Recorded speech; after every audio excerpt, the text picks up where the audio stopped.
নমস্কার বন্ধুরা, সীমা রান্নাঘর। মাছের মাথা দিয়ে আলুর চচ্চড়ি।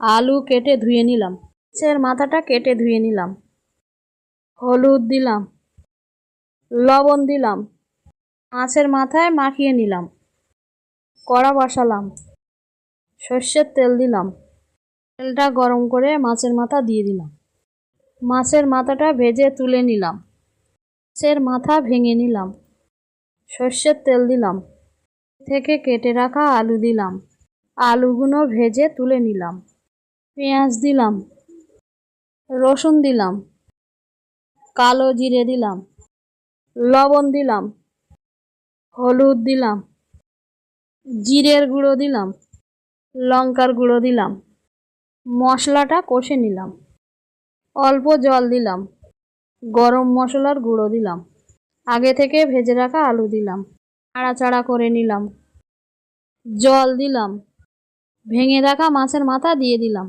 আরও কিছুক্ষণ নাড়াচাড়া করে নিলাম, কিছুক্ষণ পরে নামিয়ে নিলাম। মাছের মাথা দিয়ে আলু চচ্চড়িটা ভালো লাগলে লাইক, সাবস্ক্রাইব, কমেন্ট, শেয়ার করুন। ফ্যান্টাস্টিক।